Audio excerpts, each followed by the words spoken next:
This is the Sweat Lodge with Swayze, and our next guest is going to be Texan Riot, and he's a PvPer. He's a Star Citizen player, so we're going to ask him some questions and talk with him for a little bit. What's up, dude? How's it going, my man? How's it going? Good. Thanks for coming and doing this and being on here. It's cool. People probably Absolutely. know you, right? Because if you guys, Cinderborn is where you're from. So that's I already said what org, and then a lot of people are going to know you in chat and be like, uh, A name they've seen for sure. in global a time or two, I'm sure. And then probably never get to probably didn't have the conversations we're going to have, like what's your favorite ship and stuff. It might be a little bit different, right? Yeah, yeah. Different tone to it most of the time. But it's all fun, right? That's what we're doing. So, who are you? I've already kind of said that. Your call sign. You can explain how you got that. And Cinderborn's your org you fly for, so we know that. Who are you? Um, the Texan Riot name kind of came from back in the Call of Duty or Counter Strike days, I should say, where it was just riot.bs, originally RI0T, but you know, four letter names are kind of hard to come by these days, and somewhere in the line I just kind of threw Texan in there just so I had to stop coming up with new ones. But yeah, I started Cinderborn with Noel and Tankers, Ray, a bunch of other guys that I'd kind of gotten close with, and just wanted to try a new concept of things. Loving it so far, I should say. Though we're it's definitely been an interesting ride, starting something new, but going about it where everybody really kind of had a say and or an opinion on matters really made it feel like everybody's voice was heard. 6 months into it, we're still partying though. So, That's nice. That's cool. Did were you guys in an org together before Cinderborn, or just kind of all friends made one? um, it was honestly kind of a mix. A lot of the guys were Goon Squad prior to doing the whole Cinderborn thing, but we've honestly had a interesting mix of people. With the changes in orgs, and sometimes one will an org will fold or something like that. People's gameplay or styles don't align, so they want to try something different. But yeah, it's honestly been a really cool group to you know come up with new ideas and work on training. A lot of new faces we've met along the way, and it's been fun because we're getting to I would say scrim, but learn new things against much more talented groups and people that are some of the best names out there. So reminds us there's a lot to learn, but if we've been able to do it while having fun and feeling like it's a real close knit family kind of vibe. So far so good, I should say. Nice. That's cool. That's chill. Like, I probably know you the best out of the guests so far, because I've actually gone and hung out with you guys. So yeah, pretty cool. And everybody's cool, and that's what these are for. Because even maybe um, Texan or Cinderboard, maybe they clapped your cheeks at like a OM or something, and you're like, man, I hate them guys. And now you get to hear that it's just a character. Well, it's not a character; it's a game, but you're not like going around doing it in public usually. Maybe who knows? The mind behind the madness. There you go. How did you discover Star Citizen? Um, Oddly enough, I used to play on a GTA RP server, Lucid City, and it was like 350 plus players, one of the biggest ones, always busy. And in between playing that and Tarkov, I had a buddy that actually just asked me one day, like, "Hey, man, have you tried Star Citizen?" And oddly enough, I had, but I'd also heard of a lot of people that had said negative things about it. whether it was the bugs or different issues it's had over the years. But I'd never really given it a fair shake. I just kind of went off what everybody had said, and the whole time I never stopped and thought about the fact that I was being super judgmental about a game with problems while playing Tarkov. So one day he was telling me, "Hey man, it's free to fly right now. You can try a bunch of different ships and just give it a look." I downloaded it and I don't think I've ever looked back, man. It's just such a different experience with not only the community but the way the game is played. Sure, it takes a lot of time to just travel from one place to another, and certain things that you may take for granted in games, but it's it's just created such a cool overall experience and community that I I would almost go as far as saying it's kind of ruined some games for me. Like the the flying, the combat, like the overall level of detail, and it's not even finished yet. So I'll put it this way. I initially started and could not believe that people would ever spend the kind of money that I was seeing to buy ships.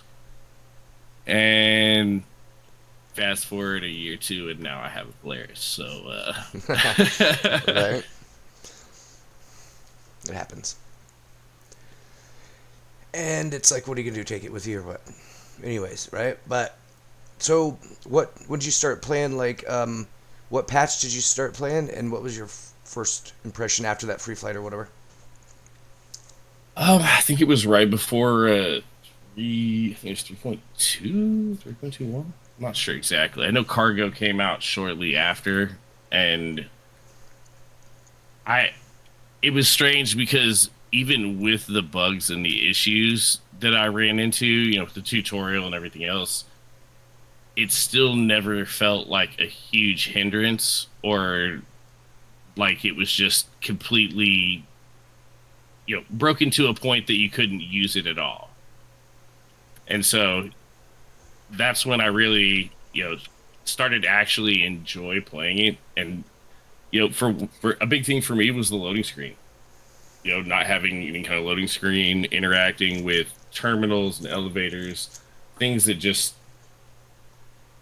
you got so used to with video games that for it to not be there, it really expanded a lot of things. And it being a sandbox game, I'm big into multiplayer. I think I was coming up on 7,500 hours in Tarkov, and so I can't stand any games that are not a multiplayer where you get a chance to experience all the different aspects of playing against another person rather than it just being AI.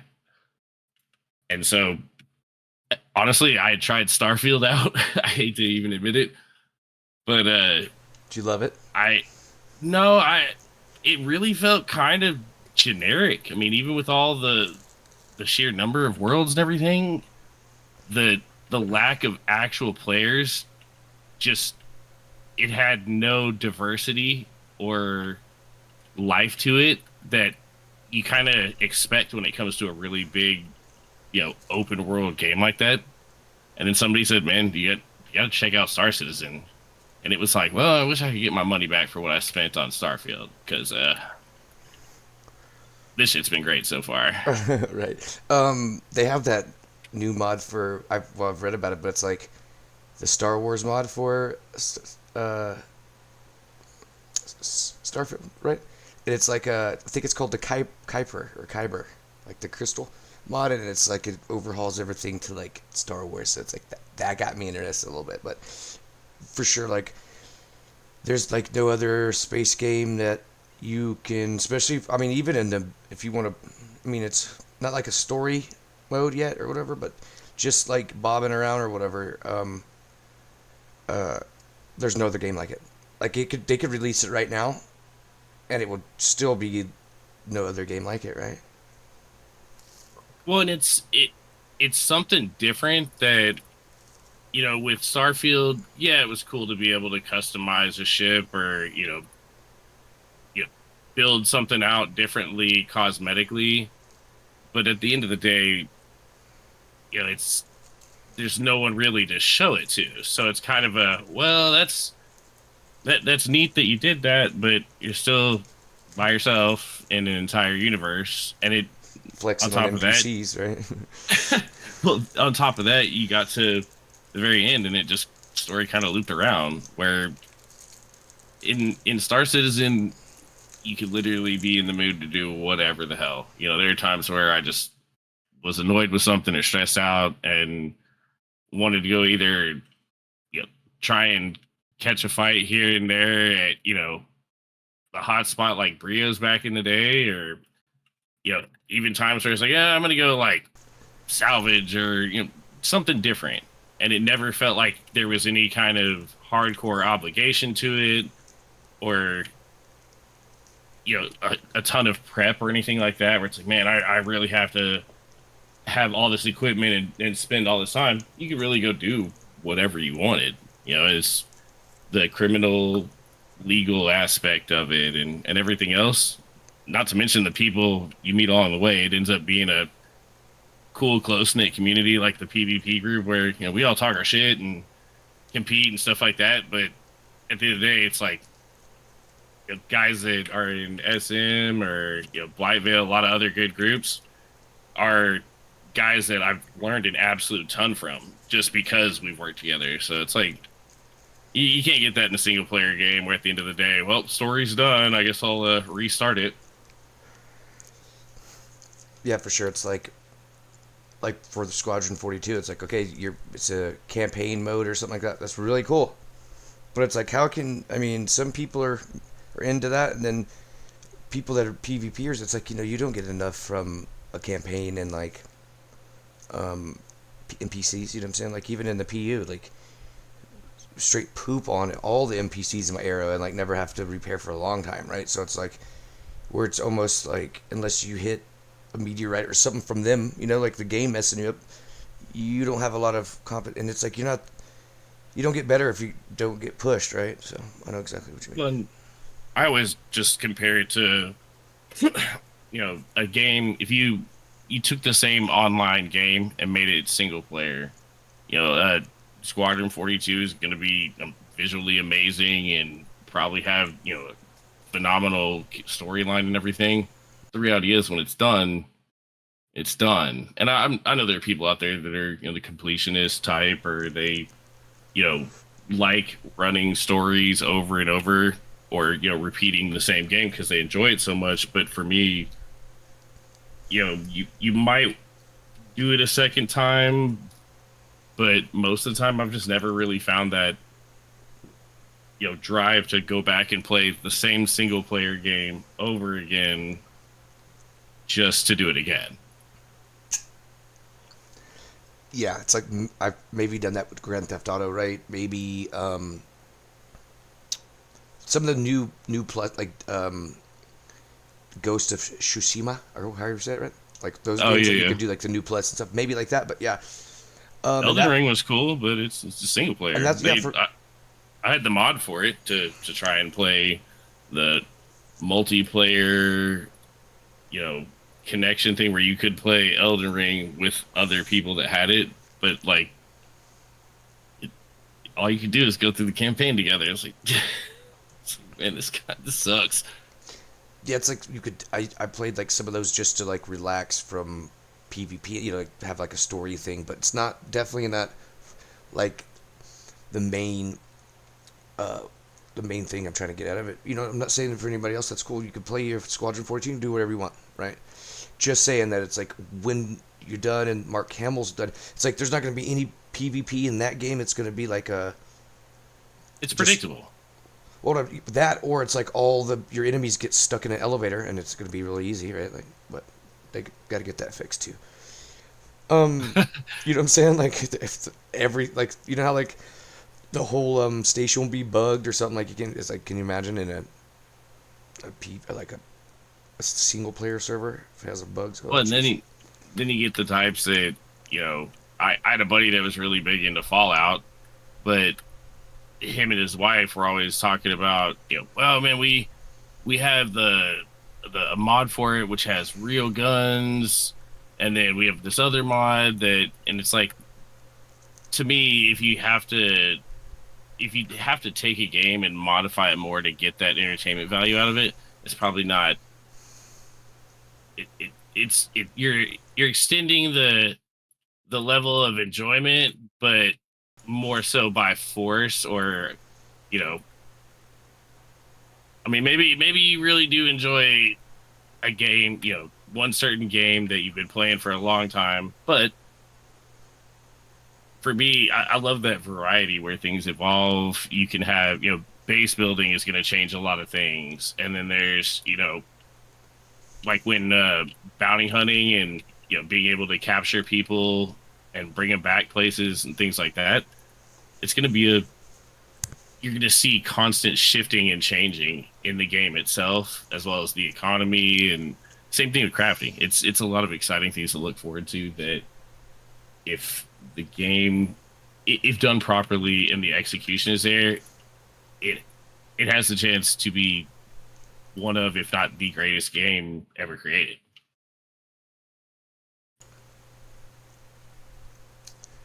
I mean, if they give the era another shield, it'd be the greatest game in the world, right? I would love that so much. You know what I'm It saying? depends on who you ask. Everyone's got their one thing it could really need. Yeah, I know, but it's like, um, I like mine better than. I mean, imagine just having like, well, then everybody would fly the arrow, but it's like just a MAGA make arrow great again. Is all I'm saying. But no, it's like I like like that's why it's good to have these conversations because it's like everybody's point of view is different. It's gonna be so awesome to see, right? It's like really cool, especially since you've been around. Um, in Grand Theft Auto, you probably talk. Would you chat PvP too? Um, Because you're good at man, it. You know, I'm just saying. in GTA, not really. I didn't really see much of the allure to it, mainly because just like Star Citizen ruined, open world, like sandbox style games like this.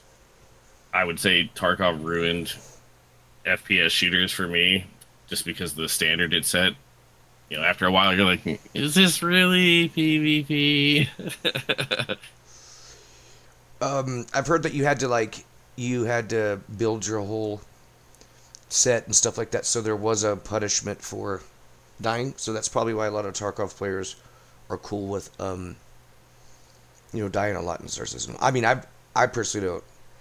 It's like I'm not gonna get upset dying in a sim, right? Especially even if it's like invisible rocks or ships, but um, there's just nothing like this game, right? I mean, if you think about just like um, the PvP is one thing. Just Arena Commander in its own is like its own thing, right? Its own Oh, like its own culture. yeah, its own exactly. It's like its own little commune. And then you go to PU, and those people in Arena Commander are like they're given they're uh, in battles in there. They're like bringing it, like trying to do the best they can. So it's like, um, and then so you're in that kind of high tempo kind of like like a chivalry fight, like into Arena Commander. We flare and pass, which I believe it's like you let somebody know you want to kill them, and then you put each other in a bad position, but an equally Oh, bad position because like if me and you were gonna like sword fight, I wouldn't like clap and then run by you. You know what I mean? You know what I'm saying? We would just it's the standard, like the old dual rules of yes, the Wild West. for sure. It's And I buy them. It's like, but in the PU, it's not even like that. You know what I'm saying? So it's like going from from Arena Commander, which I spent most of my time at first doing that, and then going to PU, it's like it's literally more dangerous there. Arena Commander, everybody's like, I'm gonna fight you, whatever. In the PU, it's like, is this freelancer gonna stop or boom, and it would just ram your homie, right? Which is yeah. really cool. So it's like, yeah, you could train all you want to, then go in there with a bunch of citizens, Bobs or whatever that they're all, they'll get creative and like um, start doing like start like teen, just like some crazy stuff that you'll never see. So not even anything like it. So this game is even so much different in the same game, which I guess you would call that like what a sim pod. Evolution. Yeah. So it's like then you go in the PU and it's like you dump on most of everybody besides like other PvPers or like big big ships and stuff. And it's even like if I get in a server and I have like I'm rolling with people, it's like unless the people want to like engage the other PvP group, just for the fight, the practice. If it seems like they're working a spot or whatever, it's like I don't have to be an ass and just go in there and try to take it, right? Or try to fight for it. It's like there's plenty of servers and plenty of room to do that. I'm not saying not to do that. All I'm saying is like whether you do that or not, it's like I always kind of like because that's where I've kind of seen you, even Grey Garden or whatever. It's like working the spot like that, And it's like we've even came in there before and fought and stuff. So it's like there's no other game that like that you can still make little choices in those choices as am I gonna go take Cinderborn on or whatever? How many Oh, just friends? Yeah, the range of choices on what you can do. for sure. Yeah, yeah. That's and the interesting thing too is that I would say a lot of the people that get labeled, and I hate even using the term, the murder hobo bullshit. And the reality is that the Yeah, that's average crazy. I thought the player, same. Murder well, the hobo. average player is very quick to go off about how, oh, this person's camping me and they just go around attacking me. With Cinder, I would say a massive majority of what we do is all about making sure that, for one, it's in an area that's typically a PvP hotspot to begin with. It's we don't just go random places and then attack people that are just going to repair their ship or something simple like that. Like Arkel But 4 or something, right? yeah, it's like, well, we saw this guy and he was trying to repair his vulture or some shit like that. Let's go kill him. Instead, we actually do the opposite. We'd rather post about it in global and say, hey man, if there's any vultures or or reclaimers or whatever that want to come salvage these ships, you're more than welcome to. We'll even like run cover for them. But the common person just overlooks any kind of awareness or common sense, and I think that's really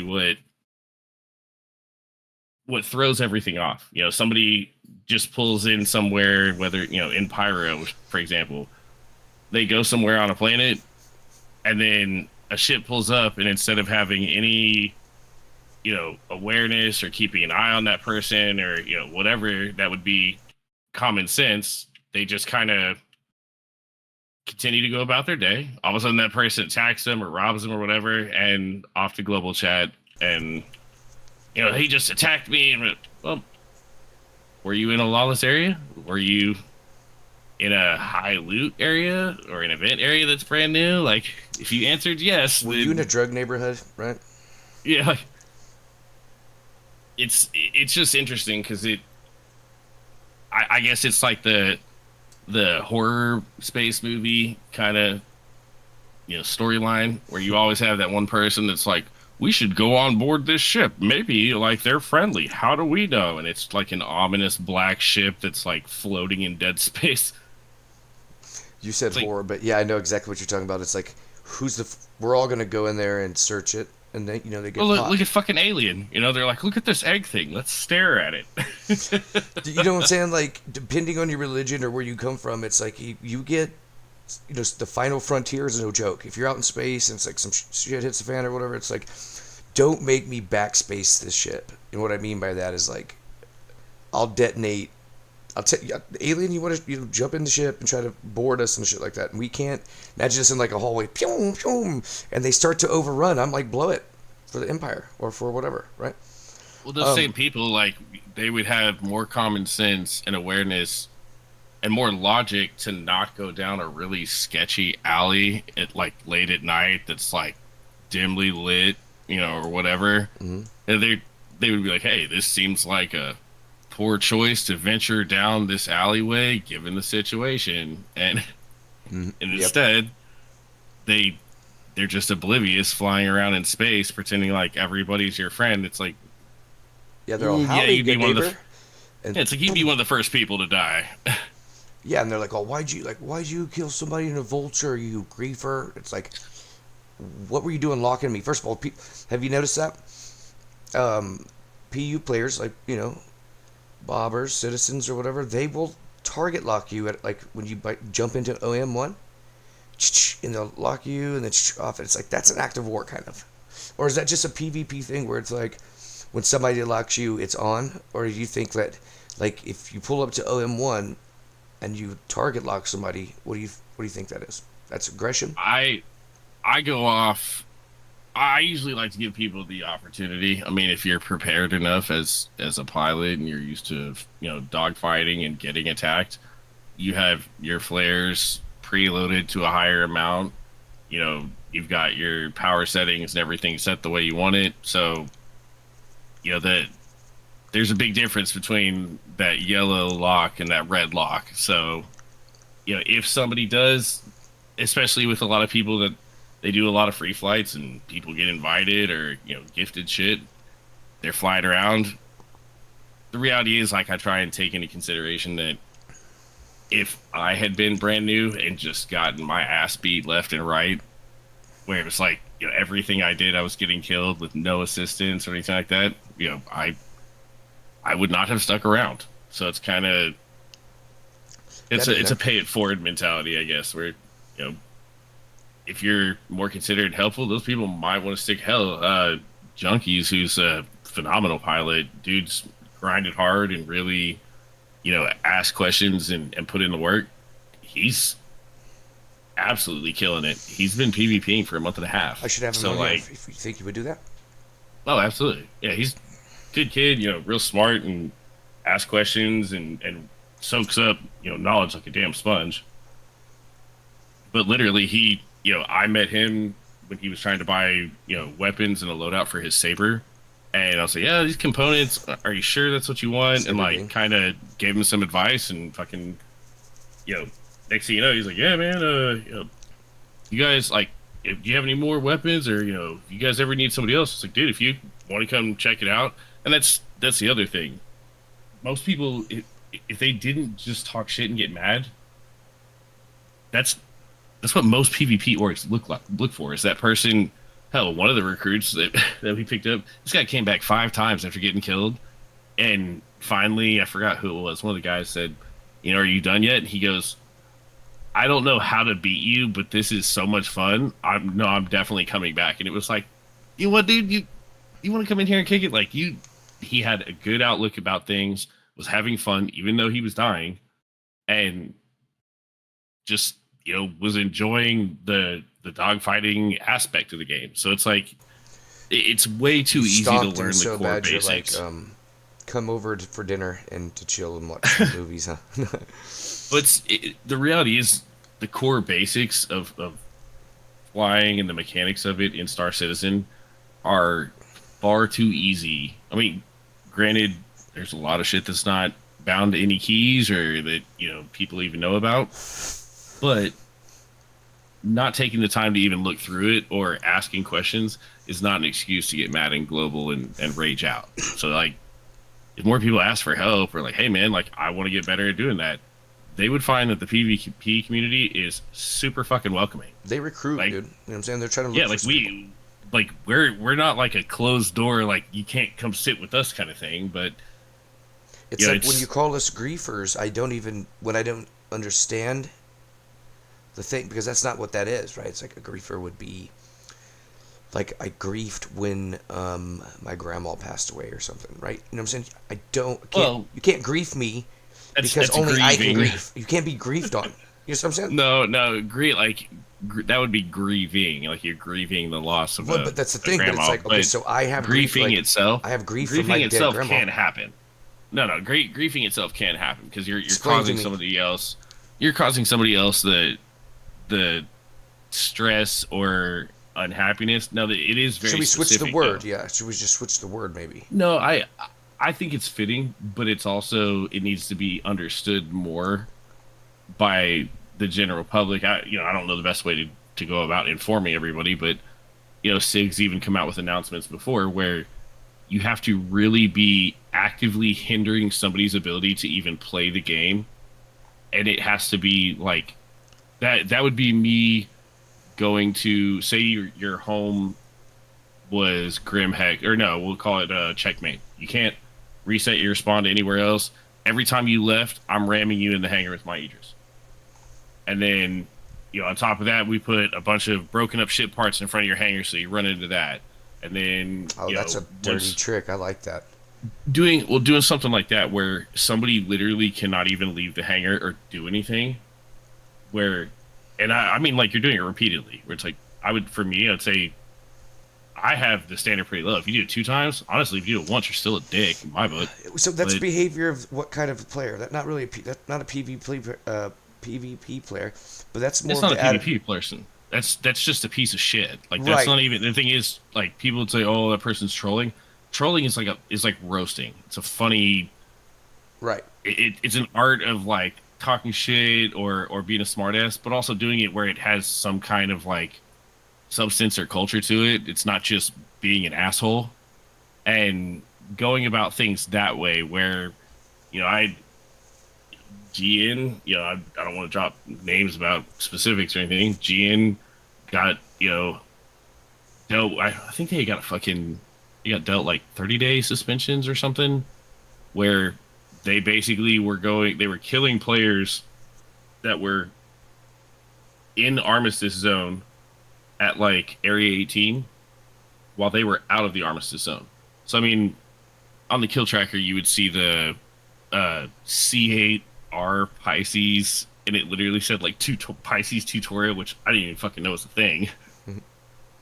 And so, like, they were killing players in armistice zones by, shooting from outside of that area. These are people that are still learning the game doing the tutorial. There's literally no fucking reason to do that. If anything, hell, make them make them better and teach them the ins and outs of it and be like, hey man, you want to be a fucking troll, then you can roll with us. There's a lot of different ways to go about it, but if you're intentionally preventing somebody from even just being able to do anything in the game, that's griefing. You're causing them grief because now they're just upset and they can't play the game at all. And it was Griefernet that did that. Yeah, it That's was fit. way See, back. I don't know if it was I just them guess they could. specifically, but Well, it's like if Griefernet is like doing something to you, you might can be like, you guys grief me because that's fits, right?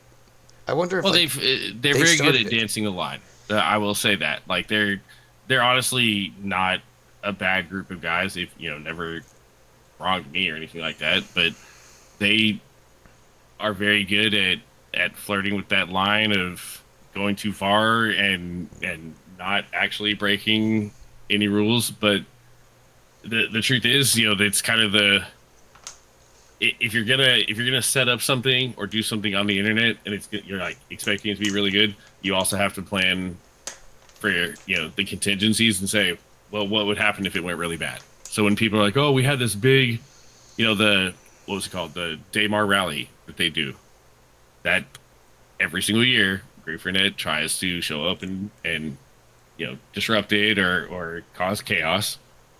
So it's kind of one of those like if you're going to set up a big event and promote it publicly, there's going to be people out there that want to go in there and cause chaos. The difference is in Star Citizen, they have an org name like GrieferNet shit where that's what they're known for. They're cool guys though, and honestly, stuff like their stat tracker and other things like that. It's another interesting facet to the game that I would have never actually expected or thought about. I would say like them. I heard a little bit about that, but them like uh, clapping the people that were like what they were doing the tutorial or whatever, and like it's good publicity, and it's like that's exactly what that's what probably what they would want, right? That's the perfect area, and it's actually funny for the players. And that's kind of harmless, even though I know what you mean to impede it. But it's like these dudes impede like these new players. It's just I can see it being like they did that because it's like a gimmick too. You Like cut they're out for a minute there, brother. oh, did I? You can hear me now. Yeah, yeah, yeah. I So can it's hear you like now. I can see it being like a gimmick where it's like they um that's like their I mean that's what they would like not even an inside joke but just like their motto like that's what they did to ban them for that. It's kind of insane just because they're not like trying to destroy the game. They're just doing their little. That's their org little mindset. Right? That's how they do stuff. Which, and then Well, it was well over 1,000 kills, was it? Well, I mean, that's how like and that week that's of free that's where fight it is becomes too. So difficult. Well, that's where it becomes difficult because when you're seeing a tremendous amount of player deaths happening in area, like I said, like I had never seen the. I did not know the Pisces tutorial was a model of ship that existed until I saw it on the kill tracker being killed. And remember, this is somebody that's like, hey, I want to learn the tutorial. This is literally my first time playing the game. And they just got fucked up. super Yeah, funny. it's, Even though I know some people think it is. You know, I'm more of like a. I wouldn't say like a bad person or nothing. It's just like when people are like, oh my god, like I put 4 hours into this mining run and I smacked the station, and they're like all pissed. It's just it's all funny, right? To me, oh, anyways. yeah. Well, nowadays, like, I, after figuring out how to make significant amounts of money in Star Citizen, where it was just millions and millions of credits, obviously there's ships you want to get, but after a while, what are you gonna spend it on? So I just take those opportunities. Well, like I see somebody in, global that's, oh man, I fucking was, you know, I was scraping my vulture, and then this guy pulled up and attacked me, and then it's like, oh no, where? And they're like, like I was probably about 30 kilometers away from Grim Hex, and you're like, ah, God, and they're upset about it. Well, I've been out there, scraping. I've only been playing this game for like 5 days. Like, how much do you think it was, man? How like, what's the monetary amount you lost? Literally, whatever they throw out, I just double it and send them the credits. I'm like, there you go, dude. Like, that was the most profitable death and learning experience you've had so far. Like, get back out there. Dang, bro, you're gonna come by and clap my vulture and then pay me some? I'm like, oh, that's about $500,000 load there, my man. But First bank of techs, yeah, yeah, like shit. I oh, I a lost load. 86 million last fucking Woo, patch just by I stored a ship that had a crate in it with a bunch of stuff and sent it down. Went into the station, called the ship back up, said it was up. Went to the hangar. It's like, damn, it's not there. Go back to the lobby. Unknown. It's gone. That was a tough L for sure. yeah, that is straight flirting with disaster right there. Doing stuff like that. I know it's supposed to. There's a grid and stuff. It's like sending anything down that tunnel of death could be bad, right? Oh, I mean, when you like, I'd even clipped it and stuff. It was one of those things where it's like, you follow everything to the T, and you simply send a ship down. It's like the station would have done it automatically had I just taken the elevator. It's like you start having that what if where, what if I'd waited? Would it have stored it the right way? Right, right. Oh. I know. It's like little things like, did I mess up again, or did they mess up? So it's like, you never know. But uh, I mean, so like, is there like any early game moments that you still feel defining in your SC journey? Like, is there any like first PvP fights or first org fights or anything like that that you want to talk about? Oh, for sure. Uh, Man, I'd say the defining moment for me was really it was right around Xenothreat. I was still, super, super new, didn't really know what was going on. And that was actually like how I'd met. the guys in Goon Squad and shit, and was just kind of posting in global saying, "Hey, is anybody doing the Xeno threat missions and want to group up?" And basically got invited to their group because they were running it, and like jump in Discord. I'm talking with them and stuff, and like in such a short period of time to find out, the differences in loadouts, and that you could change ship components, and like the game really just opened up a ton from where it was, where it's like, man, there is a lot you can learn. And it was a complexity that you just don't see in games very often, especially when it's especially when it's a game that is so commonly done, but not to this massive online scale. Starfield, for example, huge range of planets, and a lot of similar mining, base building, crafting, shit like that. But it it was never done on a scale like this, and it's just so insane to see like what all could be done with it.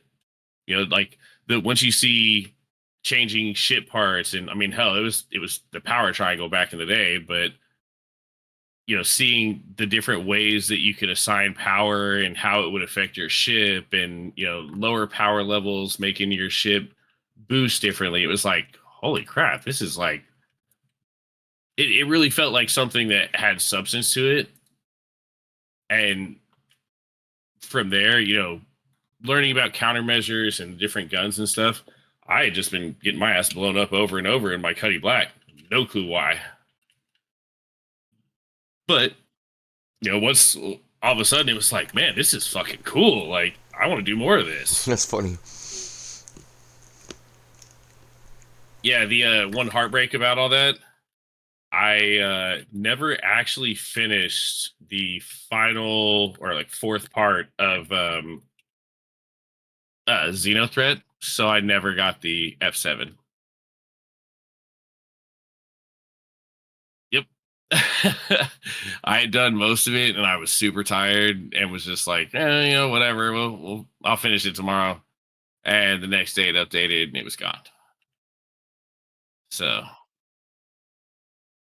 oh, absolutely. I've always been more of a cutter kind of guy. That's funny.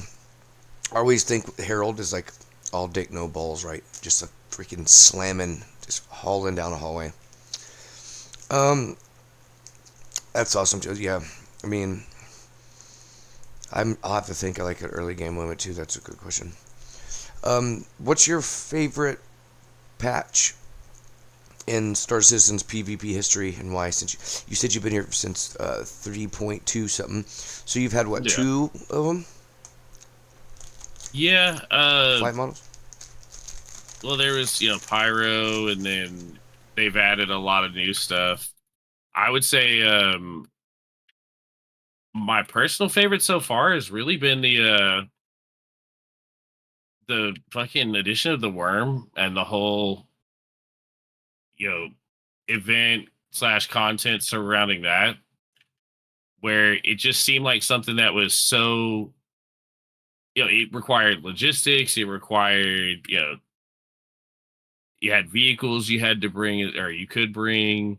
Then, honestly, it was kind of an interesting twist because you had to actually transport the fucking fangs back since the elevators were busted.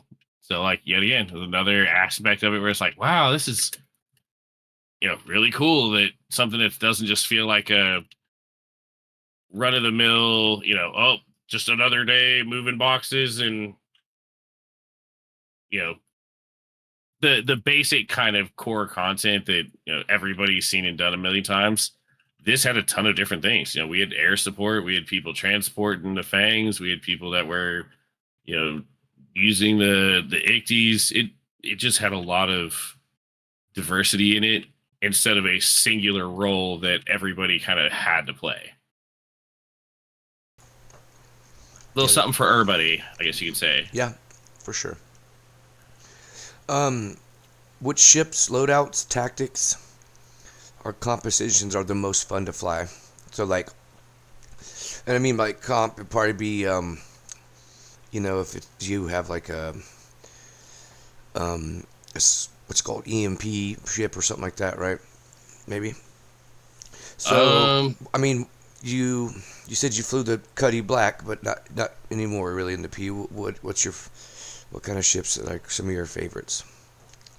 I've always been big on I've been big on the Cuddy Blue. That was something that with Oh, because the QED The on wee woo it. lights. Well, absolutely. I mean, first and foremost, the fucking lights on it are the coolest shit in the world. If you can name it cherries and blueberries. Be so bad, right? But yeah, I mean, it's just literally. So I think somebody had mentioned something the other day about, well, yeah, they need to take that off, and I was like, if you don't stop speaking that blasphemy, like Take it what is off? The wee woo literally, lights? yeah. I was like, sure, that's a Why the non-negotiable. Like, fudge would they do that, right? yeah, if anything, there needs to be a whole lot more.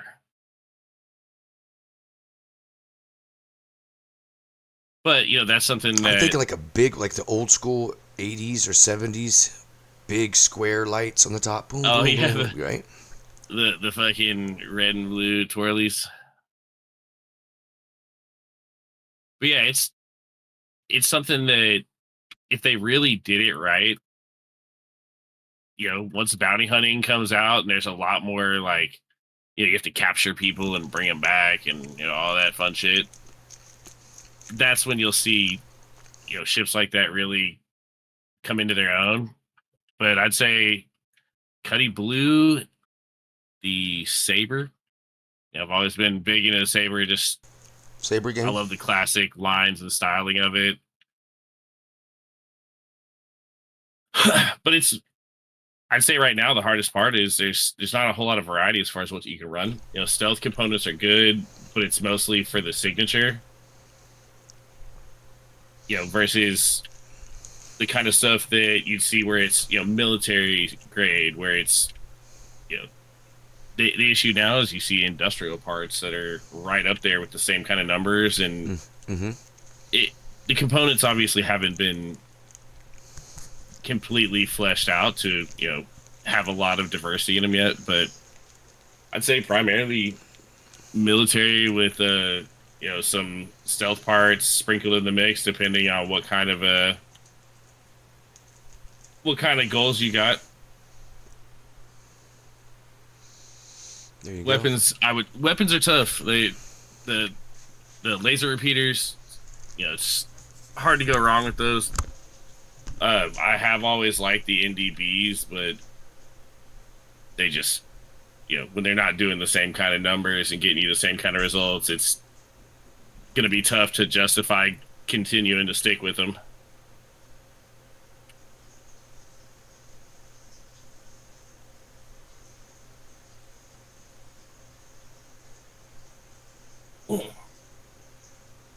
I would say though, my go-to out of if I had to pick a ship that I enjoy and have a ton of different roles that I can use it for, gotta say the Corsair, man.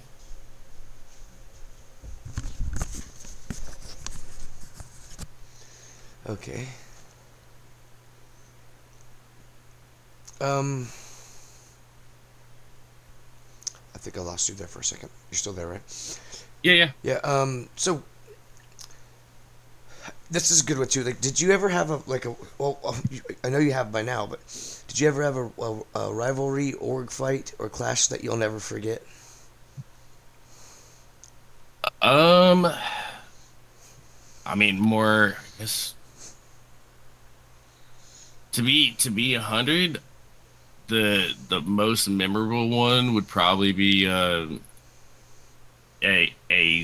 scrim like practice 5v5 that we ended up doing against SM, where one of our newer younger members had gotten a little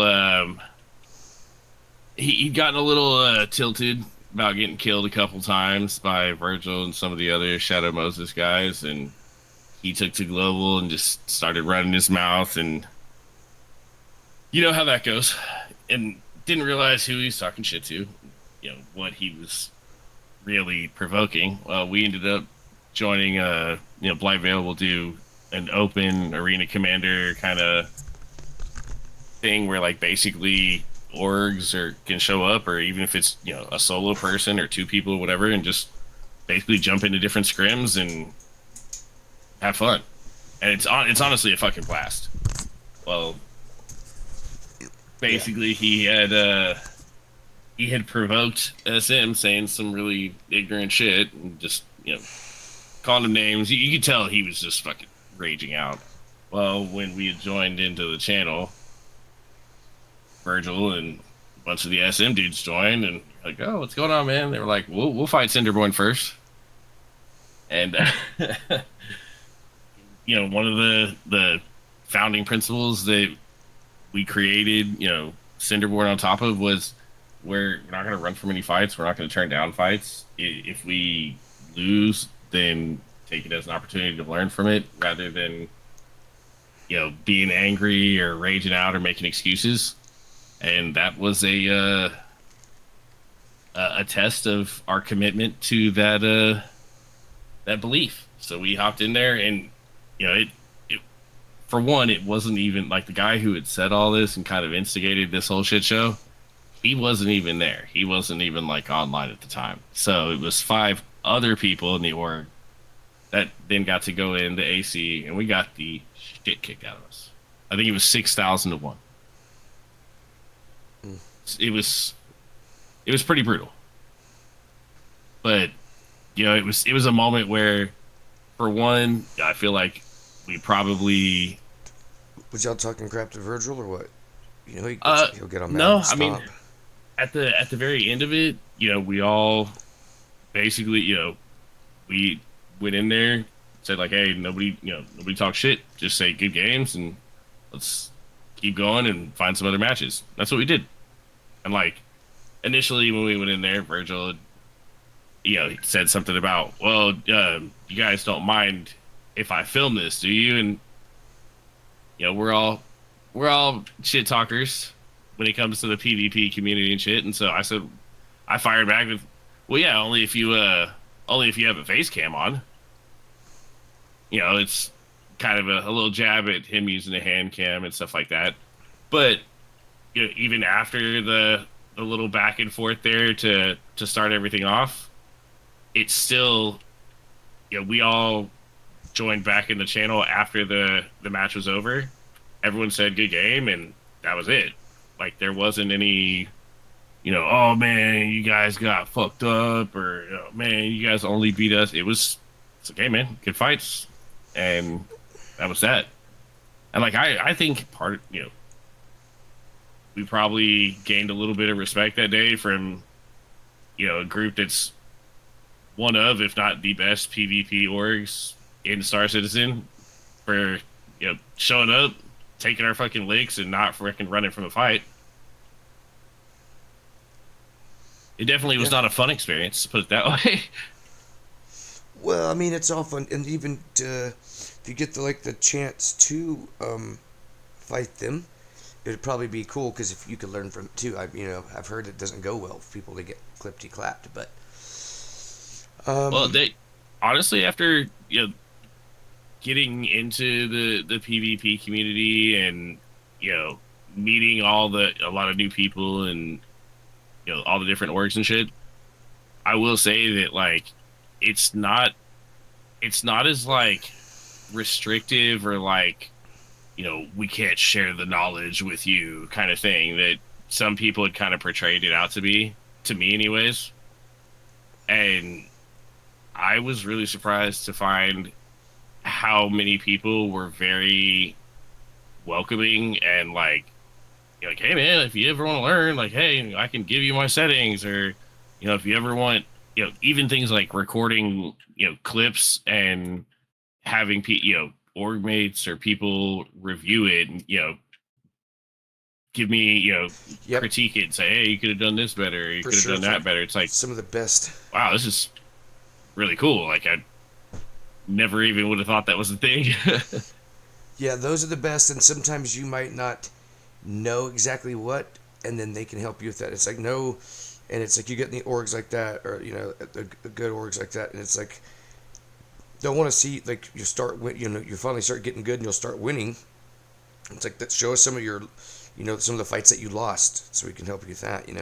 Definitely that, and definitely being able to like record it, and then having people watch it and play it back, and then tell you, like Papa Freedom helped me with that when I was prospecting. Drecky, of course, was there, Dino and stuff, but it's like Freedom could, I'd be over there flying, and he's like, "Are you? I swear, are you in decoupled mode?" And I'm like, "Oh, nah." And he goes, I could tell he's like 8 miles away filming it, right? Third party. I'm like, damn, Freedom. But it's like, so it's like having people around that can help you. It always goes good, so that's cool. Well, it always continues to amaze me how little things such as you know bicording or tricording, things like that, the huge impact it has on your ship's boost and the percentage of boost and thrust that you're getting overall, and like how people will typically hold right strafe and forward and boost, and in doing so, they're not actually getting that speed that they want in order to catch up to to close the distance. So instead, they end up just fucking burning through all their boosts, wondering why the hell they can't get any closer to this person. And it's like, yeah, I would have never guessed that until I had a buddy that was like, dude, you have to let off these fucking inputs. When you do that, that's when you'll be. And I was like, oh my god. Small things like same thing with coupled. Most people would never even know what it was unless somebody kind of told them and filled them in. Well, yeah, or like it's like decoupled or coupled would be like my parents got divorced; they were decoupled. No, like what I always tell people is like uh, I guess decoupled would be true space, right? Like you would move the same direction unless you put other inputs, right? And coupled Yeah, mode would be like atmosphere fly, right? yeah, it would be atmospheric, but also it could also be a mode that like the concept is kind of described as or used currently, which is if you actually if you had coupled on, the only real thing it's doing is telling the computer is always wanting to bring the ship to a stop. The problem is that when you're flying, if you have speed built up and then you come to a stop, all of a sudden it's it's doing counter thrusting to everything that you're trying to do. So it's counterproductive in that sense, but Mm-hmm.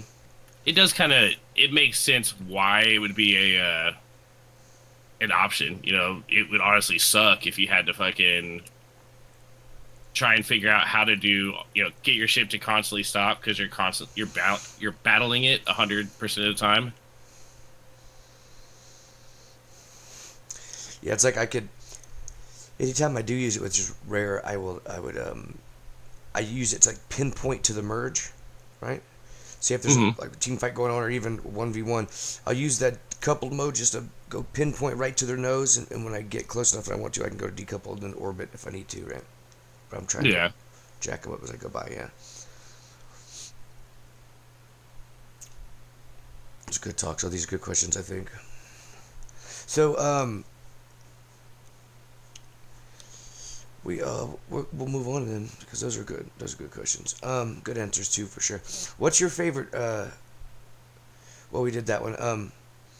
How did you get good at Star Citizen? Were you always good? Was it hard to learn to get good? Like, um, it was hard to learn the game where like you're already good, and then you just had to get like your find an org and then get refine your skills, or how'd it go? I would say that it wasn't that I was always good. I've been an FPS player since hell, GoldenEye days or before that. And for me, it was something that, because the game had so much more. You don't just magically appear in your ship and just like that off you go. You have to start it up and request takeoff. There's so many things that you have to do, but it's also not to a point like you know DCS where it's extreme flight sim level shit. It still feels enjoyable, I guess you could say. Yeah. But I think that's really what that's really what kind of just made it where I wanted to improve. Seeing the variations, I could never saw myself being somebody that would have joysticks, much less Virpals, and pedals and the head tracker and everything else. It was always kind of like, man, like, it's cool, but why would anybody ever like spend all that? And here I am. Granted, I was very fortunate. I had some call them my patron saints that gifted me the Virpals and pedal and Toby, and yeah. That Saint Nick or which one? I don't know which saint you'd label them as, but yeah, just people that were really super cool about it, and had told me early on, like, hey man, if you're serious about it and you do want to actually like learn how to use the six, and you're serious about it, let me know, and I'll basically only wanted the he wanted the cost of shipping. That was it. Uh, Damn, that's pimped. You know what I'm saying? Yeah, $1,400 Virpil setup for a price like that. It's put it this way, it was difficult to convince the girlfriend that I really was gifted them. Well, the Virpals helped, right? And then maybe the 5090 and stuff like that. I'm on a 4070 Ti, but no, it was really cool because he was going back to fucking mouse and keyboard and was like, man, you know what? Like if I do go back to mouse and keyboard, you can have them. And I was just like, there's no way. There's no way. He's like, yeah. And me being a dog trainer and shit, I basically told him like, hey, I will gladly, if you ever have any questions or need any help with a dog or anything like that, call me and I got you, bro. That's tight. It makes the immersion fucking awesome, that's for sure. I really enjoyed a lot more having the I ability agree.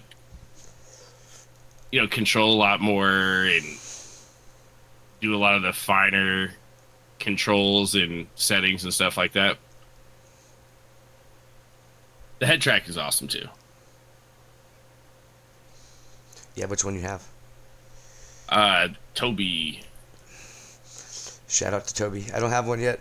Toby hears this, they want to send me one. I'll wear two at a time. I don't even care. For my trackball mice, right? It's definitely a really unique piece of hardware too. Like, I was just so caught off guard by the actual eye tracking aspect of it, where just glancing a direction instead of turning my head. That was something I really was not prepared for, but yet again, well worth it. For sure. What is the most important, or two or three most important things someone should keep in mind starting off in Star Citizen? Um, Three things. I would say don't hesitate to ask questions is one. I think a lot of people, they either get upset really easily or you know, hell, a lot of people feel like they just have a better idea, or they, the game should be this way or that way to cater to them more. But the reality is there's a lot more info and things that people can find out just by simply asking for help. And I mean, hell, end up meeting a cool group that's like-minded when it comes to what they want to get out of SC, and all of a sudden, wow, you're not getting stomped by yourself nonstop. Yeah, for sure. I Sec agree. Second thing, go into it being, be mindful of the fact that it is an incomplete game. It still, it still says it. There's, you have to click acknowledge every damn time you open the game. But a lot of people go into this getting pissed off, feeling like they should, this game is broken. This game, it's they have yet to release it. It's still technically not a game yet, but that if you always have that mindset that the game should be done, and oh man, it's so broken, it'll never work, and you forget about the fact that this is a tech demo. They're showing us what they're working on. We're giving them feedback. That's if you keep that in mind, that everything's gonna fucking wipe and reset. That's not account bound. You'll be all right. Because suddenly, when you lose something, it sucks, but it is what it is. Uh, Exactly. Third, last but not least, I would say do your part to report, man. You'd be shocked at how many people will complain and complain and complain about how bad something is in SC, or how this bug or this glitch fucked up something, and they ended up you know man, I lost all this, and I went to go land and this crashed. Those people, if you go and report those bugs, you screen cap it with the QR code and the server info. You clip it. Even if it's just a brief description or whatever, including your location or where it happened, or whatever it may be. If you've done that, complain all you want until the cows come home, man. You have a right to. But when those same people don't report anything, they don't, and it could be something as simple as I was walking through a doorway and there was no collision for the floor, and I fell through the floor and went into the planet. And it was only this one outpost at this one doorway. If nothing gets said, then it doesn't get fixed and other people get screwed over. It just means it's longer until it's taken care of. If everybody reported bugs, like all the smaller stuff, and then went to complain, we'd see a lot more progress in this game. So it's like, do your fucking part, man. It's like putting up your grocery cart. Like, you don't have to. There's no like penalty for not doing it, but it's the right thing to do. Yeah, if you just leave it and not put it back, it's kind of it's your own right, but it's like seems a little dickish. No, I'm joking. Yeah, I mean, there's no like, you're not going to be like fined or penalized for it, but at the same time, somebody else now has to work a little harder to go get that because you didn't want to. And it's like, there are people that say, well, that's their job. It's like, mm, come on, man. But yeah, if you've reported the bug and you've done your part, talk as much shit as you want. Like, say, hey man, it's fucked up. This thing, they still haven't fixed this. What the fuck is SIG doing? They got to get their shit together. Whatever it is. But complaining without bringing awareness to the issue, or helping out in some way to have the bug fixed, or whatever it may be, then you're not really doing anything. Yeah, instead people fixate on the newest event or grinding out this armor or this skill or whatever, and in doing so they focus on just grinding shit in the game, but never actually contribute to the game getting better. And ultimately all the stuff that they were grinding for and putting time into instead still disappears in the end anyways. Rip.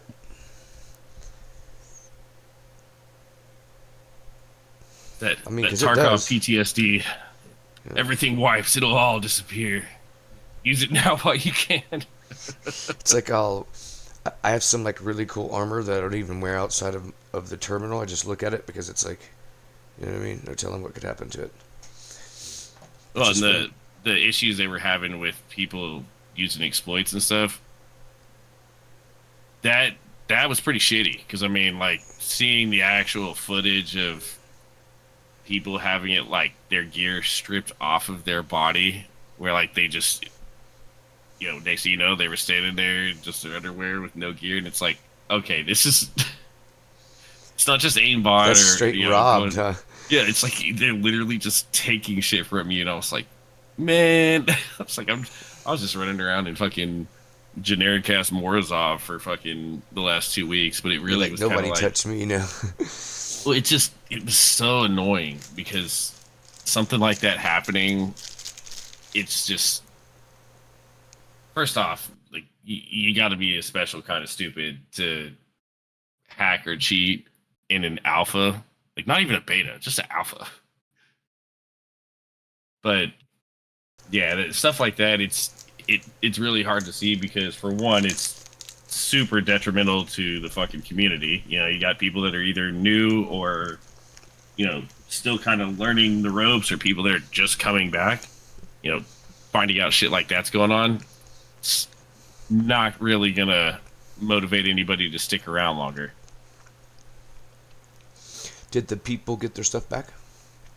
I don't know. I don't think so. I doubt Sig has any way to like really do something like that without rolling back the servers or whatever. But it's just I don't know. It's difficult to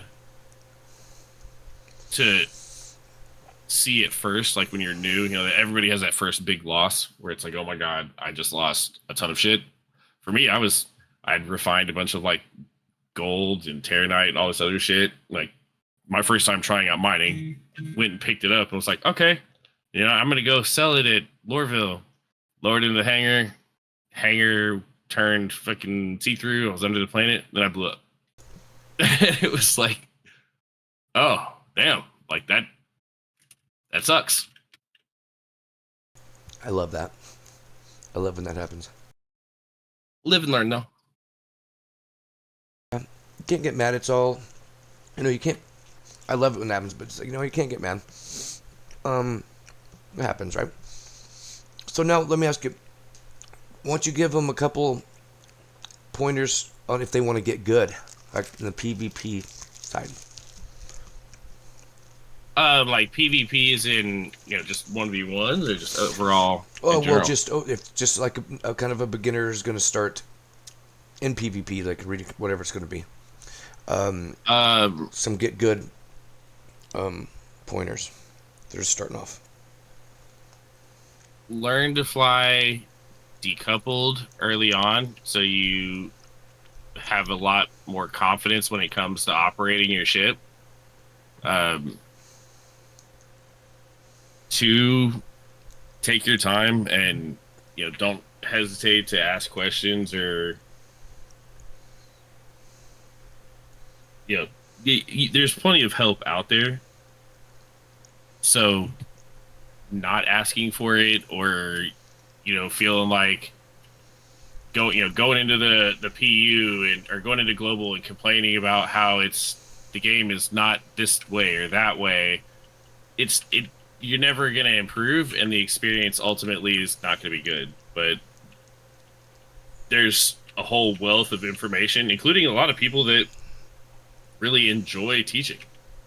That was something that I really didn't understand until I'd been playing a little bit longer and started kind of getting comfortable and meeting more of the PvP group.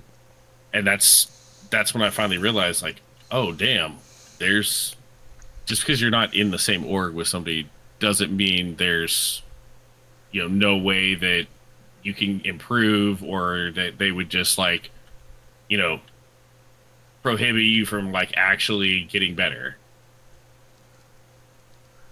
Right. And I think that's the big key part to it. There it can seem extremely overwhelming. The game itself has a ton of shit, whether it's bugs not working on it, or something else going wrong with it, elevators not working, whatever it might be. There's still people that will help out. The guide system, if you really wanted to. I don't know how often that's used, but you know, going at reaching out to people and simply just asking, hell, doing it in global. Are people going to troll you some? Probably, but at the same time, it's They'll probably do it for other it. reasons too. So just it's fine. Well, I guess the best advice would really just be the game. Your experience is going to be what you let it. So if you go into it remembering it's still an alpha, it's still the way the game is now is not how the game is going to always be, or it could change drastically in the next month or two. So if you go into it with a positive mentality and you wanting to have fun and shit like that, then you will have a great time and enjoy it a lot more. But if not, it's gonna suck. Good. That kind of brings us into the next one. I was going to ask, how do you feel about the current state of PvP? Um, it's tough to say. I enjoy the combat aspect of it and all the different events and things of that nature that are going on. But I also feel like right now there's not a whole lot of substance to it. That makes sense. It doesn't Yeah. feel like what we're doing contributes to anything long term, and it's tough because right now the only real competitive 1v1 type scene is almost exclusively the gladiuses versus one on one, and it's cool. It's not anything bad or boring or anything, but when that's all you see, because there's no diversity in the ships and stuff like that, you end up with kind of repetitive play, and everybody is basically only practicing to say who's the best at this one ship. Yeah. Like who, meta one or whatever. Right? Yeah, it's and it because there's not a lot of diversity or variety in the loadouts, you don't see a whole lot of different approaches to it. You see the same laser repeaters with the same parts on the same ships, with the same blades. Until there's several ships that are comparable or as good as the Gladius, then you won't really have that good mixture of what to use. Right, right. And the cherry on top is Sig's inability to make adjustments that are slight. Instead, it's like, well, we need to turn this down. Well, let's turn that bitch all the way down. Oh, that was too much. Well, let's turn it up. Turn it all the way up again. It's like, there's got to be a happy medium in there somewhere that you can find. Dude, I know. Or like their own server or something that they just have like you could pop up a command bar and just have slider bars, right? Or something. Well, it seems like yeah, and yet again, it could probably be attributed to the whole reporting issues and giving feedback kind of thing, which there's been talk amongst the like some of the PvP groups or the PvP orgs about being more active in Spectrum, and making it a point to not go on there and just like flame people and talk shit, but actually provide feedback and you know uh, give input that actually is valuable, so that when you think about it, a lot of the PvP community avoids Spectrum because of the feedback or the general sentiment that you get there.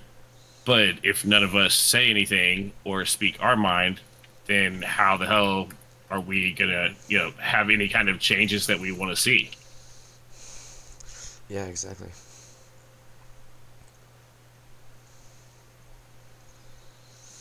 Good points. Very good point. Um,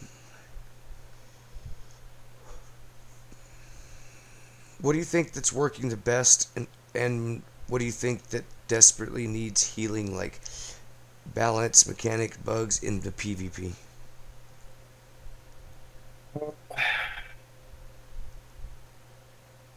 Hmm. It's working the best right now.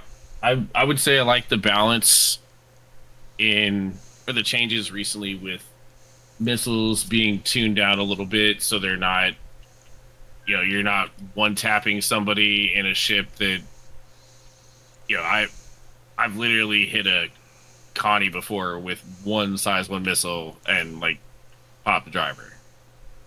So things like that where it's starting to get balanced more. Also where EM missiles aren't such a guaranteed thing where you could just drop four on somebody and pretty much unless they caught it early enough they were going down. Uh, Right. as far as the best or the worst right now, I would probably say just the variety. There's when it comes to like stealth parts, for example, not a much lower signature, but some of them have a significantly lower signature where it's it's the end all be all if you're going to use it. So it's like you know if you have things like that mixed in combined with well industrial parts are a massive shield pool but they have a slightly lower like the difference between an industrial shield grade A and military shield grade A is like a trade off of one or the other when it really shouldn't be. Same thing with stealth. You end up with there's not really a way to get numbers low enough on stealth, or I would say there's a lot more to components and the ships themselves and how things work and function that needs to be fleshed out before it really feels good. Like you were saying, when everybody kind of has a meta or something they've always used, it doesn't feel it doesn't feel as valuable or significant. It just kind of feels like, well, this is the generic. This is what everybody uses, so this is what I use. So hopefully, when things like ballistics and other aspects of ship weapons and components are modified or finished up, I'm sure things will be different then. But that's the current struggle, I would say.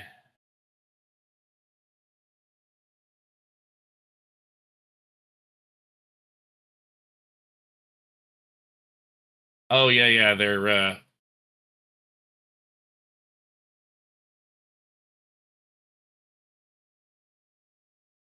oh for sure.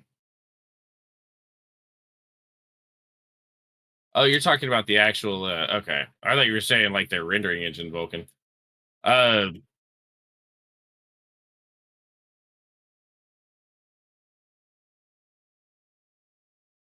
yeah, it's supposed to be like repair and restock kind of thing.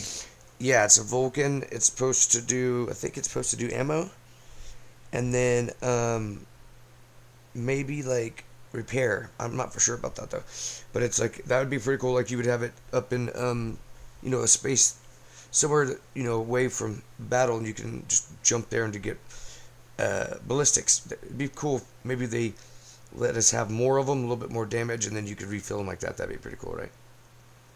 Yeah, something where you'd have a.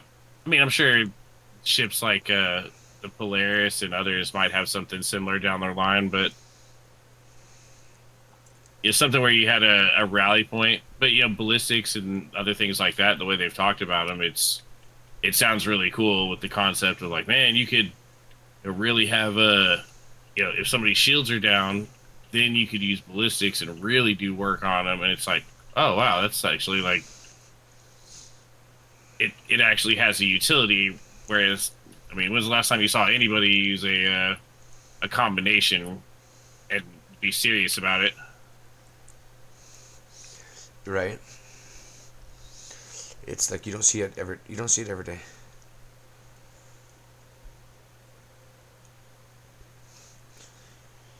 Don't see that every day, really. Hopefully soon, you start to see a balance of things. And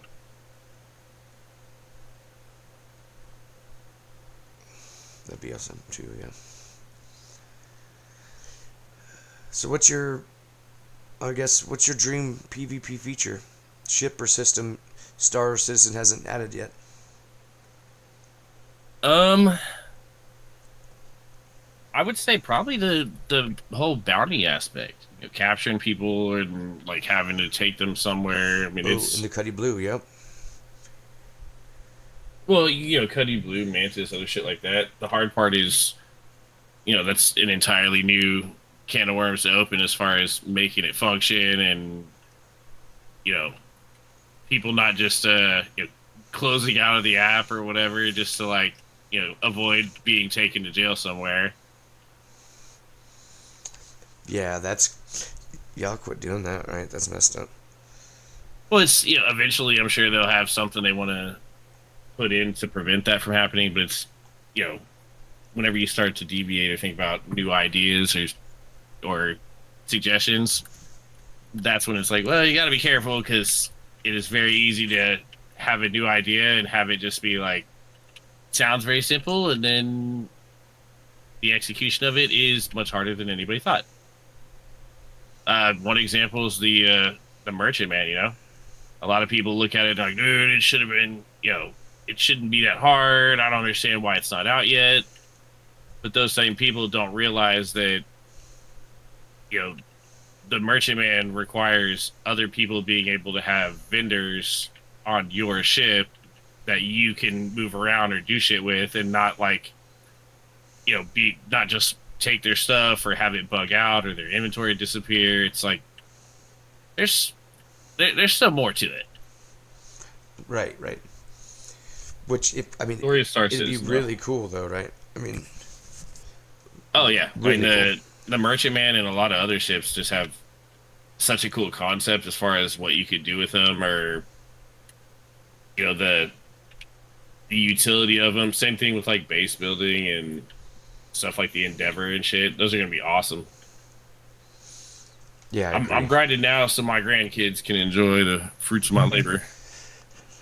Nice. They'll be appreciating. Like, thanks for hooking us up. I have all kinds of ships by then for sure, right? Base building is gonna be really cool. I mean, we could spend a whole talk just on that, right? That's insane. Oh yeah, for sure. Um, Base building and crafting.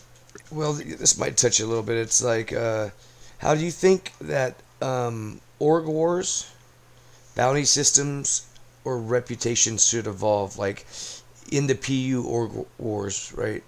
Do you know what I'm saying?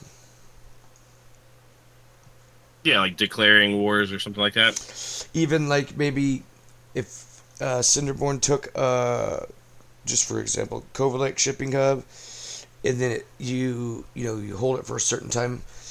We were talking about this other night. It could be like anything where like puts out a ping around, once the orgs are involved in the game, and people could come fight you for that building you're taking or holding, right? And it could be given back and forth, and so like you get reputation by the org battles or org fights or kills or org territories that you take as an org, and that it's in game, like it's it would be like in the lore or whatever, or in a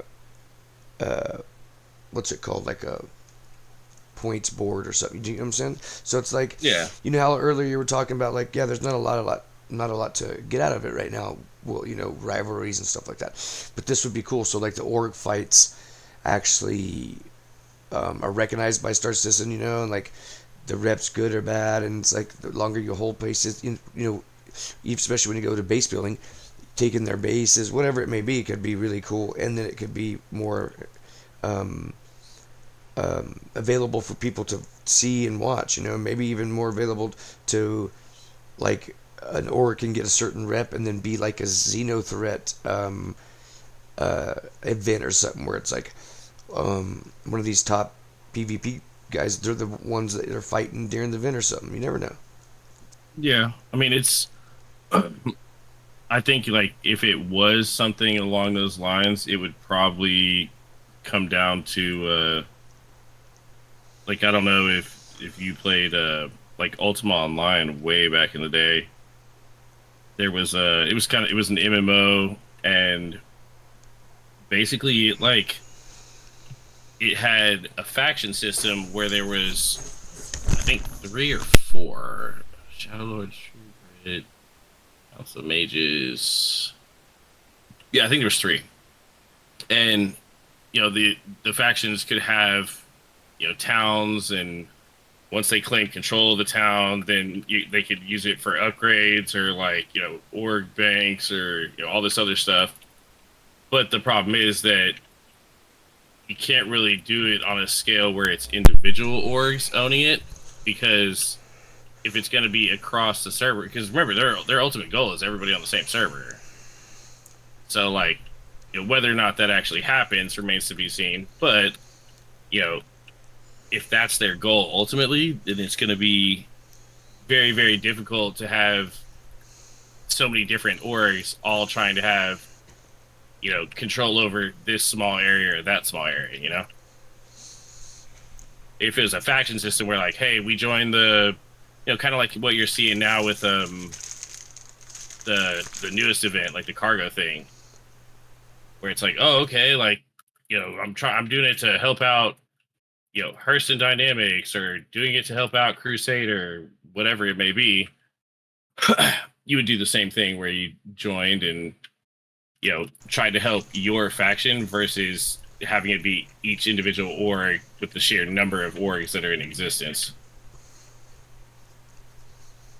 True. Good point. What But makes I think something like that wouldn't be a bad idea at all, though, because I don't either. you're talking about giving reason and motivation to actually try and go out and take locations. The hard part is that without there being a system like a faction system or things that are really developed and fully implemented, it's tough to get people to want to try and compete and fight for that kind of stuff. But hopefully someday. I mean, I would say that's one of the things I really love about the game as a whole is just the sheer possibilities. Like the amount of options or things they could do to really fucking, you know, take the game one direction and then do, something completely different or that method didn't work, so we're going to try this one. If they Yeah. if they do it right, then the game could absolutely be amazing. If they do it wrong, it'll be a huge flop that everybody cannot believe they spent their money on. And have nowhere else to play their ships they bought. Yep. Can we take him Starfield? Nope. Um, yeah, it's crazy to think about, huh? But yeah, I know what you're saying for sure. Um, what makes flight truly meaningful to you, even beyond victory? So you're in an org and stuff like that, so it's probably going to be a little bit different than other people's. But so it's like, other than victory for the org or victory for you, um, uh, what makes it meaningful? You know what I mean? Flight or fight? Fight. What makes Oh, a fight? what makes a fight meaningful? Honestly, I would say the experiences. It's something that for being a game, there's so much that whether it's preparation or you know the ships being utilized or strategies, any other number of things. It just really feels like there's so many cool experiences that you can have, and ways for things to go, or just all kinds of shit where it's like, man, you get into a really cool fucking dogfight, or you know those kind of those memories that end up, where you're like, man, I'm so glad I clipped that because it was hilarious. I've got one of a buddy that was in a he was in a Firebird, and I was just giving him hell for it, like, oh man, it's such a trash ship. Why would you fly that? Blah blah blah. And he's like, oh, it's not that bad. I don't know why you say it. And then like mid sentence, he like somehow drifted a little too low and like just smashes into the rocks beneath me. And it's things like that where it's like, hey, after a fight where I'm giving him a hard time Rip. for flying a fucking Firebird, he's like, no, it's not that bad. Wham, hits a rock, and it was like, like that is exactly what fucking I needed to have right there. Or like, moments where I think I had two Firebirds jump me outside the exec hangars, and I was in like a saber, ended up dogfighting and beating both of them. And it's like the win was great, sure, but like all the different abilities, and like my dad was actually a pilot, and we always took family vacations. Like we had a private, single engine plane and shit like that. And so I learned actual like aviation from him and how to fly, and to see so much of it implemented here and done pretty well. I mean, like the flight mechanics, it's hard to go to any other game aside from like a hardcore simulator and even remotely be entertained. Even Which is with a master strange modes, thing huh? to. Well, and that's I actually never played prior to that, and so there's. I wish I did, but there was like a whole like generation of players that I've heard like about the good days. Man, it was so much better back then. It's like shit, man. I really wish I could have fucking got to experience it because it does sound amazing. But it's that's another aspect of it with how much the game evolves and changes. Whether it's simple stuff like flight controls, or it could be in-depth shit for targeting or weapons, whatever it may be. There's always something new changing and evolving, and so it never feels like it's run of the mill. And if anything, it continues to mix shit up like it should. Once things Yeah, I become agree. comfortable and common, and it's just like, well, that's just the meta, that's the norm. What's the point?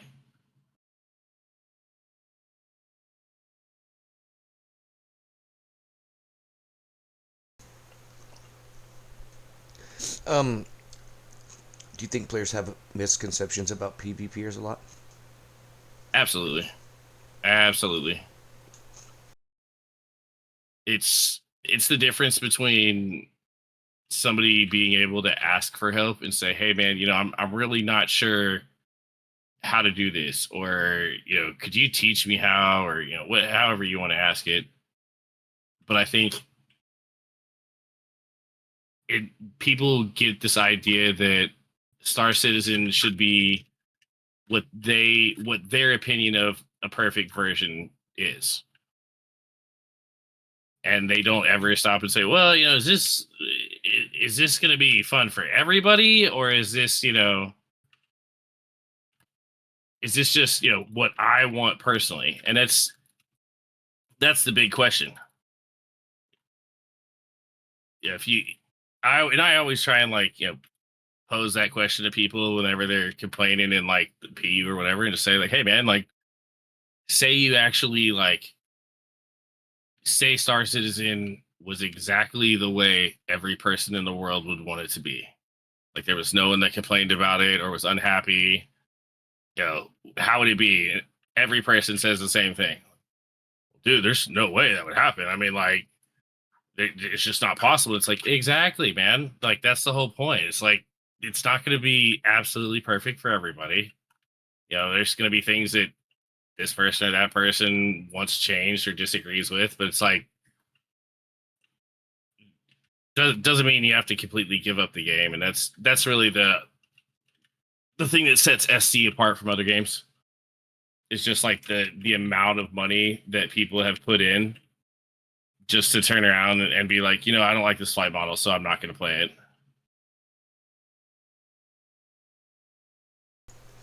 I know it's funny. Like I put 25,000 in, and I'm mad at it, which is insane to Well, think about it. especially like you were saying, some of those numbers are pretty significant. You're not talking about a few $100 or something like that. Like, I don't know. It always throws me for a loop because it's like, man, when you could buy a fishing boat or bass boat with the money you spent on a fucking ship in a video game, it might be getting a little extreme.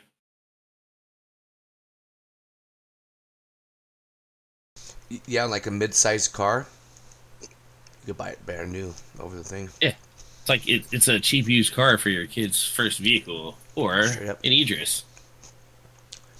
Or like a quarter down on like a Beamer, for sure. Um, but yes, it's like that's a whole nother thing in itself. It's like, what is the? There's not going to be one answer for this, but what's the limit that you say I've either put too much into it that I always will be involved, or I haven't put enough yet that I can walk away now? I guess, right? Whatever.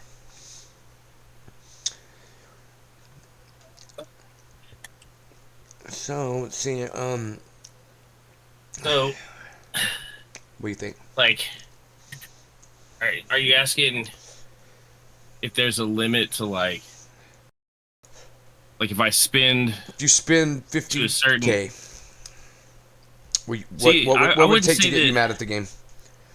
I wouldn't say that there's ever really a number that I personally would spend where I feel like, oh my god, I can't walk away because a lot of how I've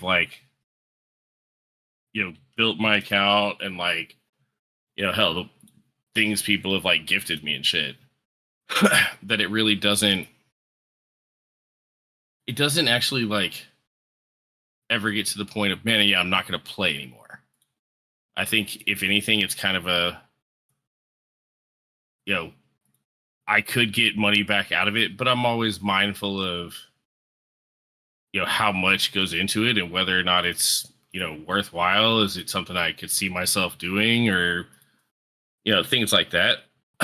That's really, I would say, more important to me. I, I could sell a bunch of the stuff that I have on my account now and get money back out of it and go do something else for, it's like, for me, it's like kind of the same concept as buying guns or knives. I collect both of those kinds of things. There's not anything that I have in my collection that I would say, oh man, I got it and I'm just going to lose a ton of money on it or something like that. Anything I got, if I'm going to have it, then I might as well make it something that I'm comfortable spending that much money on. It's like the same. You could apply that to joysticks. Like people that I'm sure somebody's done it where they just spent way more money than they really had in their budget, and suddenly it was like, oh yeah, dude, it's spent way too much on these joysticks. And it's like, then it's not really a hobby at that point. Now it's just something that you know. Yeah, I shouldn't have spent that much. I could have spent it on something else. Well, if you regret it, then it's not truly a hobby anymore. It's a burden. Because I regret it a lot because I'm homeless now. Yeah, right. Like, man, I lost my house, but at least I got my fucking Idris. I got my Idris, my Virpil, and my Virpil pedals, and my Toby eye tracker. So I'll sleep on the beach. I don't even care, right? Just post up in the Walmart parking lot in your sketchy van. But yeah, in the it's something Chester that, van, and just like a tent, and they think you're selling stuff or like camping or something.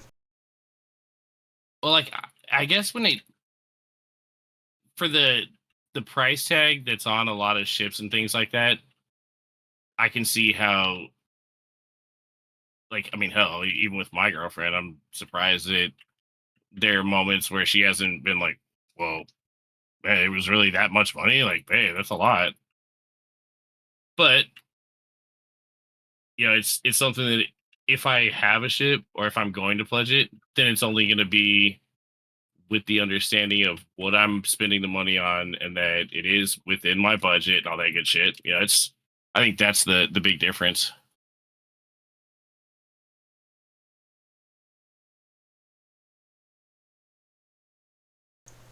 Yeah, it could be. I mean, shit. Look at some of the whales. You get a lot of people that are like, "Oh man, I'd never spend that much money. That's insane." Shanker's a prime example. Dude's a whale, and you know, but he's also literally an original backer who was in the crowd when the game was announced and has been along for the ride the entire time. So he's got a ton of rare shit. He knows how buying and selling works and the different markets for things like the gray market and shit. So when people are like, dude, how do you spend that much money? That's insane.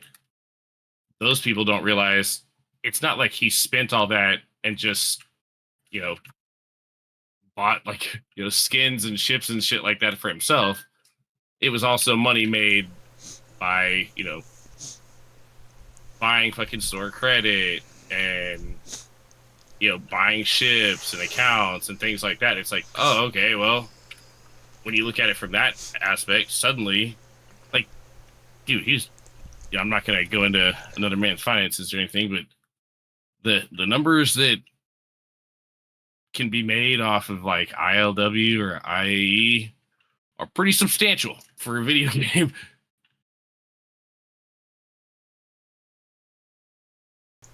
That's interesting. I might have to have him on to discuss that. He'd be like, no, no, no, no. Um, yeah, I agree. I mean, making good points. Um, He's actually a really good dude, but like I was saying, when it comes to whales, the number of times I've seen, hell, I even thought the same way originally when I first met him. I was like, oh man, this guy, he has so much money and he just throws it around and you know he just does it to kind of get his way with shit, and then realize later on that because he's been able to like buy and sell accounts and has CCU upgrades from like way back in the day and shit, he's able to fucking make good money off of it. that's what's up. Teaches their own. It's like, yeah, there's like some guys in Blackfleet that have been around probably since Renegade Squad, and they have like their wells. It's like they still have bigger ships that are not even that. Like they have Idris's, Krakens, like every single one of them. You know what I mean? Like they probably have bought. They've been here probably 10 years. Bought every ship. Isn't that that's welling, huh? Oh yeah, there's fucking. I think Shankers alone said he's got like 7 or 8 Idris Sims. Jeez, that's what's up. Mm-hmm. That is gangster. But it's also really cool because how many other games do you know that you can actually generate income off of, or like you know I've always liked stuff you can turn a hustle out of, where it's like the CCUs and all the fucking stuff like that. I'm sure Sig never fucking thought anything like that, and then lo and behold, they introduced the CCU system to try and make it easier for people to spend money, and then all of a sudden, oh look, there's a gray market now. Right.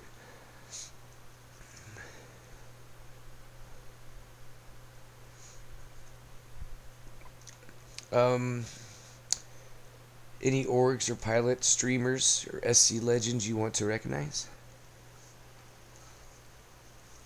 I mean, obviously the Cinderborn boys and shit, and the crew. Uh, some of the people that were, I guess, more influential on, you know, taking the time to teach me something extra or work with me. You know, Cold Kill, uh, Balkris, one of my good homies. It kind of started Cinder with me and Noel and some other guys. Shit, I didn't really think about that one. It's tough to It's say all any good. one name, but They know who they really are, just huh? shout out to the fucking PvP crew, man. It's a close knit community. We talk our Saw, shit, dude. but at the end of the day, we all have fucking fun, man. Game wouldn't be what it is without us. For sure. And it's all fun and jive. Nobody's meaning what they say or nothing until people get super serious, but salty, But salty, you right? you almost never hear it get personal. That's something I really, obviously there've been a few exceptions there where something was said or somebody was trolled or something like that, but for the most part, it seems like it stays fairly within reason, I guess you could say. Yeah, for sure. Um, any legends you want to recognize? Do you have any people that was a legend to you? Um, I'd say Fearless Chickens, man. He's probably the one that really took the most time to start off and kind of get me learning the ropes. And he's somebody that he really enjoys the teaching side of things, which can be kind of frustrating when it's something as complex as SC. But guys like him, allegedly Adam, Cold Kill, Keebler, all guys that have really taken time out of their day to either work with myself or with the org, things like that. It's tough to yet again tough to name them all off. Yeah. Um, they probably know who they are if you've left out anybody, but they understand, right? um, what advice would you offer new pilots entering the verse in the newest patch? Was it 4.2? Yeah, I would say I mean, brand spanking new little baby bobs. What would you tell them? take your time and don't look for shortcuts. That's you see it all the time in the verse where somebody's, "Hey man, what's the easiest way to make the most money really quick?" Or you know, how like can anybody give me money so I can blah blah blah? And it's like if it if you took more time and learned the ins and outs of the game and how things work versus just looking for the easy handout or free money and shit, I think a lot of people would have a lot more fun. It's sure they obviously there's nothing wrong with like hooking somebody up with a little bit of cash to help them get started when they're brand new or like getting their first ship or something, but you also want to make sure that you're not just going about things where you're ruining the experience of the game. And a lot of people do that. It's kind of the cheat code mentality. It's like, man, I gotta have unlimited money and I want to do the I guess the same mentality you see a lot of dupers run off of. And it's that kind of stuff that ultimately doesn't help because there's so much to do and things that are going to change in the game, new content, other areas to explore. If you just haul ass through it all and all you care about is, trying to get the biggest ship or have, hundreds and hundreds of millions, it might be cool at first, but you're going to end up boring yourself to death. And then it feels like, all right, well, what's there even to do now? Yeah, and I'll say that dupe rhymes with poop. Don't be doing it, right?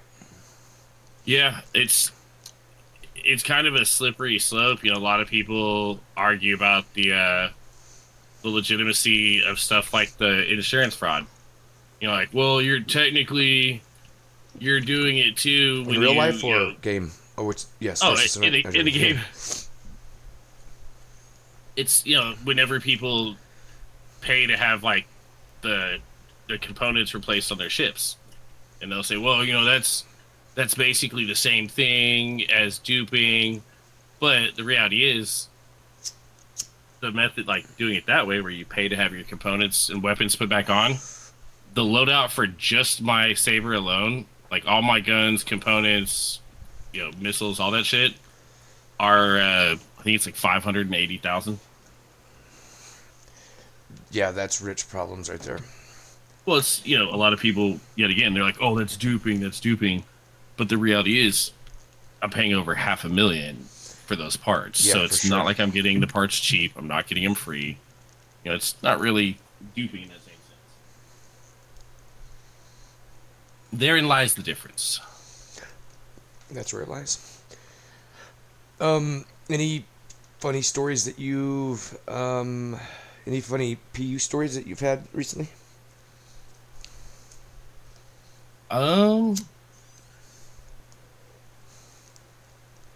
hmm.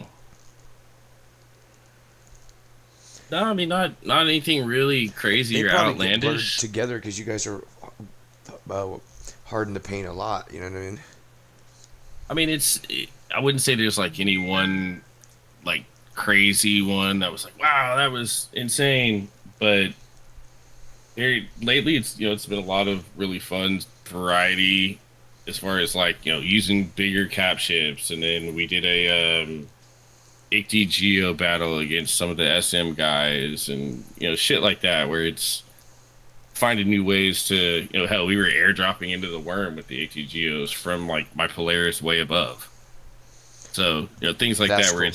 there's been a lot of new stuff to try out, and with the changes they're going to make to the planets and like the geography and terrain where it's going to be a lot more open for vehicles. There's a lot of things to be optimistic for. Nice. Well, that was awesome. I mean, we can wrap up now. That's all the questions I have now. So it's like, and I definitely want you to come back. Like some of these are gonna not just gonna be a Rochambeau. It's like I'll definitely have you back on it because, um, you know, not only do you do good interview or whatever, but it's like we could just sit there and we could pick out one of those topics we were talking about, and we can talk for days on that. Oh yeah, for Um, sure. yeah, and I appreciate all the questions, and I appreciate you letting us pick your brain, getting to know you and stuff, and then Cinderborn, you guys recruit, right? Yeah, I'm the head of recruitment for the org.